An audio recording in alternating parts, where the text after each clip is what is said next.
Hello students. अब हमारा जो टॉपिक है वो है adjoint of A square matrix. ठीक है, तो एडजॉइंट से पहले हम लोग माइनर सीख चुके हैं, कोफैक्टर सीख चुके हैं, तो इसमें कोई प्रॉब्लम नहीं होगी। अब एडजॉइंट स्टार्ट करते हैं। एडजॉइंट में क्या है? Adjoint of A square matrix.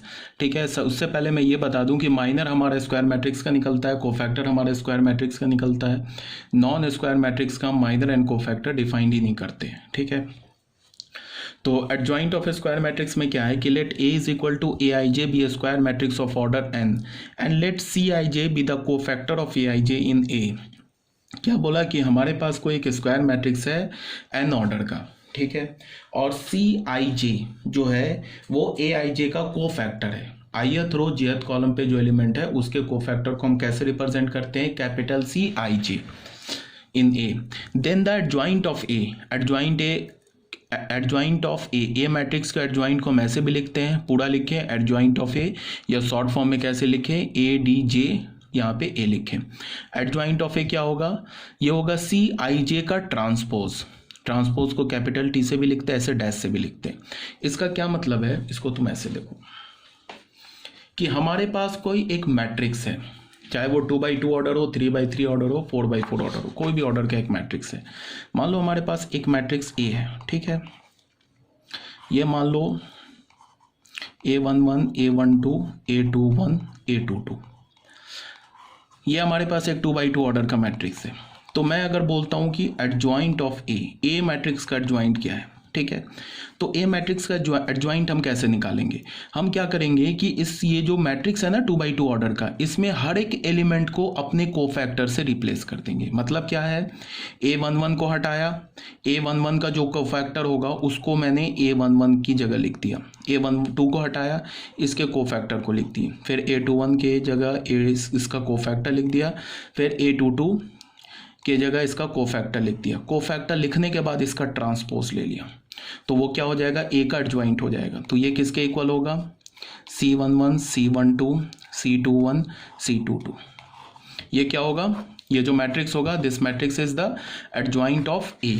ठीक है, उसके बाद एक और हम लोग एग्जांपल ले लेते हैं। जैसे हमने एक 3x3 ऑर्डर का मैट्रिक्स लिया, A11, A12, A13, A21, A22, A23, A31, A32, A33। ठीक है, ये 3x3 ऑर्डर का एक हमने मैट्रिक्स ले लिया। अगर मैं इसका एडजॉइंट लिखूं तो क्या मैं लिखूंगा? एडजॉइंट ऑफ ए मैट्रिक्स का एडजॉइंट क्या होगा कि ये जितने भी एलिमेंट्स लिखे हुए हैं इन सारे एलिमेंट्स को हटाओ, उसकी जगह उसका कोफैक्टर लिख दो, और जो मैट्रिक्स बने, कोफैक्टर वाला जो मैट्रिक्स बने उसका ट्रांसपोज ले लो। तो ये क्या हो जाएगा? A11 की जगह हमने लिख दिया C11, C12, C13, C21, C22, C23, C31, C32, C33, इसका मैंने ट्रांसपोज ले लिया। तो ट्रांसपोज लेने के बाद हमें क्या हो जाएगा? ये C11, C12, C13, C21, C22, C23, C31, C32, C33। Clear है? तो ये जो मैट्रिक्स आया ये ए मैट्रिक्स का एडजॉइंट आ गया। ठीक है, अब एक एग्जांपल ले लेते हैं। फॉर एग्जांपल एक 2x2 ऑर्डर का मैट्रिक्स हम लेते हैं, ए मैट्रिक्स। ये ले लिया -1, -4, 3, 2 ले लिया। ठीक है, अब मुझे एडजॉइंट ए लिखना है। तो एडजॉइंट ए लिखने के लिए क्या करूंगा मैं? ये जो -1 लिखा है ना फर्स्ट रो फर्स्ट कॉलम पे, इस -1 को हटा के मैं -1 का कोफैक्टर लिख दूंगा। तो कोफैक्टर कैसे लिखेंगे? हमें पता है कि -1 का कोफैक्टर, इसका साइन क्या है? ये साइन तो पॉजिटिव, यहाँ निगेटिव, फिर ये निगेटिव और ये पॉजिटिव। ये निगेटिव पॉजिटिव क्या बता रहा है कि -1 का कोफैक्टर और -1 का माइनर सेम है। -4 का कोफैक्टर और -4 का माइनर एक दूसरे का निगेटिव है। ठीक है, तो अगर मैं -1 का कोफैक्टर लिखूं तो -1 का कोफैक्टर क्या होगा? -1 का माइनर सेम होगा। इसको हटा दिया, फर्स्ट कॉलम को हटा दिया, फर्स्ट रो को हटा दिया, तो 2 बचा। 2 का डिटर्मिनेंट क्या हुआ? 2, तो 2 लिख दिया। ठीक है, अब आ जाओ -4 का कोफैक्टर क्या होगा? -4 के माइनर के निगेटिव के इक्वल। तो -4 का माइनर कैसे लेंगे? सेकंड कॉलम हटा दिया, फर्स्ट रो हटा दिया, तो 3 बचा। 3 का डिटर्मिनेंट क्या होगा? 3, उसका भी माइनस कर देंगे तो हमें क्या मिलेगा? -3। अब 3 का कोफैक्टर क्या होगा, 3 के माइनर के नेगेटिव के इक्वल। तो 3 का माइनर कैसे निकालेंगे, सेकेंड रो को हटा दिया, फर्स्ट कॉलम को हटा दिया, तो -4 का डिटर्मिनेंट क्या हुआ, -4, उसको माइनस से मल्टीप्लाई कर दिया तो 4। अब 2 का जो कोफैक्टर कैसे निकालेंगे, 2 का कोफैक्टर 2 का माइनर इक्वल होगा, सेकेंड रो सेकेंड कॉलम को हटा दिया तो -1 बचा, -1 का डिटर्मिनेंट क्या होगा, -1, तो ये हो गया -1। इतना लिख के छोड़ देंगे नहीं, अब इस मैट्रिक्स का हम कोफैक्टर भी लेंगे, सॉरी ट्रांसपोज भी लेंगे। तो हमें क्या मिला, 2, -3, 4 एंड -1। तो एडजॉइंट ए क्या हो गया, एडजॉइंट ऑफ ए क्या हो गया, एडजॉइंट ए हो गया हमारा 2, 4, -3, -1। अब बच्चे इस एडजॉइंट को देखो और इस मैट्रिक्स को देखो, देखो दोनों में क्या सिमिलरिटी है। ये जो हमारा ए मैट्रिक्स यहाँ पे मैं लिख दे रहा हूँ, ए मैट्रिक्स देखो -1, -4, 3 एंड 2, इसको देखो और इसके एडजॉइंट को देखो। यहाँ तुम क्या देख रहे हो कि अगर मैंने ए मैट्रिक्स का जो ये जो डायगोनल के एलिमेंट्स है ना, इसको मैं आपस में इंटरचेंज कर दूँ, मतलब -1 को 2 की जगह भेज दूँ, 2 को -1 की जगह भेज दूँ, और ये जो ऑफ डायगोनल एलिमेंट्स है इसका मैं साइन चेंज कर दूँ, इसका मैं क्या करूँ, एलिमेंट का साइन चेंज कर दूँ, और इसके एलिमेंट को क्या करूँ, इंटरचेंज कर दूँ, इंटरचेंज कर दूँ। तो ऐसा करने से हमें डायरेक्ट ए मैट्रिक्स का एडजॉइंट आ जाएगा। देख लो 2 और -1 ये एक दूसरे में, यहाँ देखो एडजॉइंट में इंटरचेंज है, और इसके दोनों को मैंने माइनस से मल्टीप्लाई कर दिया तो साइन चेंज है। तो हम क्या करेंगे, 2x2 ऑर्डर के मैट्रिक्स का डायरेक्ट एडजॉइंट कैसे लिख सकते हैं, जो डायगोनल में एलिमेंट्स है ना उसको तुम इंटरचेंज कर दो। सिर्फ 2x2 ऑर्डर के लिए बोल रहा हूँ, 3x3 ऑर्डर के लिए नहीं बोल रहा हूँ। 2x2 ऑर्डर के मैट्रिक्स का एडजॉइंट हम डायरेक्ट कैसे लिखेंगे, जो डायगोनल में एलिमेंट्स है उसके साइन को चेंज कर दो, और जो ऑफ डायगोनल के एलिमेंट्स हैं, सॉरी जो डायगोनल के एलिमेंट्स हैं उसको इंटरचेंज कर दो, और जो ऑफ डायगोनल के एलिमेंट्स हैं उनके साइन को चेंज कर दो, तो हमें डायरेक्ट ही एडजॉइंट आ जाएगा। फिर हमें कोफैक्टर लिख के फिर उसका ट्रांसपोज लेने की जरूरत नहीं पड़ेगी। ठीक है, तो ये था हमारा फर्स्ट एग्जाम्पल। अब सेकेंड एग्जाम्पल में आ जाओ। सेकेंड एग्जाम्पल में क्या है कि मान लो कि हमने एक बी मैट्रिक्स लिया 3x3 ऑर्डर का, मान लो -1, 0, 8, 5, 6, 7, -9, 3 एंड -4 ले लिया। ठीक है, इसका एडजॉइंट कैसे लिखेंगे, एक तो क्या है कि तुम अलग अलग यहाँ पे C11 ऐसे लिखो, C11 कोफैक्टर कैसे निकालोगे, कोफैक्टर निकालने के लिए क्या करोगे तुम, फर्स्ट कॉलम फर्स्ट रो को हटा दोगे, ये जो 4 एलिमेंट बचा उससे भी पहले इसका साइन क्या होगा, पॉजिटिव, इसका साइन क्या होगा, नेगेटिव, उसका साइन क्या होगा, positive negative positive negative positive negative positive.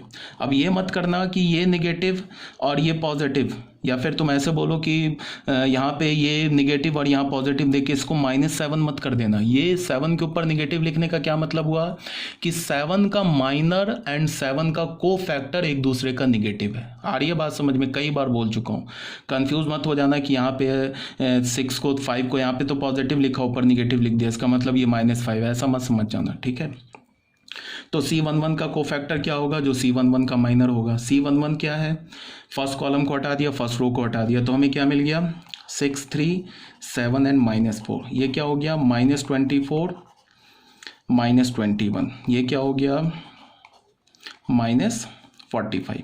ठीक है, ऐसे करके तुम निकालो, C12 निकाल लो, फिर यहाँ पे C12 निकाल लो, फिर तुम C13 निकाल लो यहाँ पे, फिर C21 निकाल लो, ऐसे करके डायरेक्ट तुम निकाल लो, C33 तक निकाल लो। उसके बाद सारे कोफैक्टर को उसके एलिमेंट से रिप्लेस करो, फिर ट्रांसपोज ले लो, तो बी मैट्रिक्स का एडजॉइंट आ जाएगा। मैं डायरेक्ट लिख रहा हूँ, ध्यान से देखना, बी मैट्रिक्स का मैं एडजॉइंट ऑफ बी लिख रहा हूँ। ठीक है, तो एडजॉइंट ऑफ बी कैसे लिखूंगा मैं, पहले का लिखा तो मुझे पता है कि पहले एलिमेंट का माइनर को फैक्टर सेम होगा, इसको हटा दिया, तो ये जो एलिमेंट बचा -24 -21 क्या हो गया, -45 लिख दिया पहले एलिमेंट का कोफैक्टर। अब ये 0 पे आए तो 0 का एडजॉइंट और 0 का कोफैक्टर, सॉरी 0 का माइनर और 0 का कोफैक्टर एक दूसरे का नेगेटिव होगा, इसको हटाया क्या हो गया, -20 एंड -20, यहाँ क्या हो गया, -20 एंड माइनस से +63, ये क्या हो जाएगा, 7, 5 में से 2 गया, -37। ठीक है, तो -37 फिर एक माइनस मल्टीप्लाई किया तो ये 37 आ गया। ठीक है, अब इसका अगर 8 का हमें कोफैक्टर लिखना है, थर्ड कॉलम हटाया एंड फर्स्ट रो हटाया, तो क्या मिल गया 15, यहाँ क्या मिला 15, 5 3 ज़ा 15 माइनस माइनस प्लस 54, तो क्या मिल गया ये 5 + 4 9 6 69। ठीक है, अब हमें 5 का कोफैक्टर लिखना है, तो हमने क्या किया, सेकेंड रो को हटाया, फर्स्ट कॉलम को हटाया, तो क्या हो गया 0, और ये क्या हो गया -24, फिर उसको माइनस से मल्टीप्लाई कर दिया, ये 24 हो गया। फिर हमें क्या करना है, A22 का कोफैक्टर लिखना है, तो A22 का कोफैक्टर लिखने के लिए सेकेंड कॉलम हटाया एंड सेकेंड रो हटाया, तो क्या हो गया ये 4 एंड प्लस 72, तो 72 + 4 76, तो ये पॉजिटिव साइन के साथ। अब अगर हमें 7 का क्या लिखना है, कोफैक्टर लिखना है, तो 7 में क्या किया, थर्ड कॉलम हटाया एंड सेकेंड रो हटाया, तो क्या हो गया -3 और ये तो 0, -3 -0 -3, बट उसका साइन चेंज कर देना है तो +3, तो ये +3 हो गया। ठीक है, अब -9 का हमें कोफैक्टर लिखना है, तो हमने थर्ड रो हटाया, फर्स्ट कॉलम हटाया, तो ये क्या हो गया 0 -48, तो 0 -48 -48, साइन चेंज नहीं होगा, तो ये -48। ठीक है, अब आ जाते हैं 3 का हमें कोफैक्टर लिखना है, तो हमने क्या किया, सेकेंड रो हटाया, थर्ड कॉलम हटाया, तो हमें क्या हो गया -7 एंड -7 -40, -7 एंड -40, ये क्या हो गया -47, बट इसका कोफैक्टर और माइनर तो निगेटिव है, तो ये हो गया 47। ठीक है, उसके बाद अब आ जाते हैं -4 पर। -4 का अगर हमें कोफैक्टर निकालना है, तो हम क्या करेंगे, थर्ड कॉलम डिलीट किया, थर्ड रो डिलीट किया, तो ये हो गया -6, तो यहाँ पे -6, उसके बाद इसका भी ट्रांसपोज ले लिया। ठीक है, तो ये किसके इक्वल हो गया, ट्रांसपोज लिया तो हमारा हो गया -45 37 69 24 76 3 एंड -48 47 एंड -6, ये हमारा एडजॉइंट ऑफ बी आ गया। क्या आ गया, ये एडजॉइंट ऑफ बी। क्लियर होना चाहिए सब।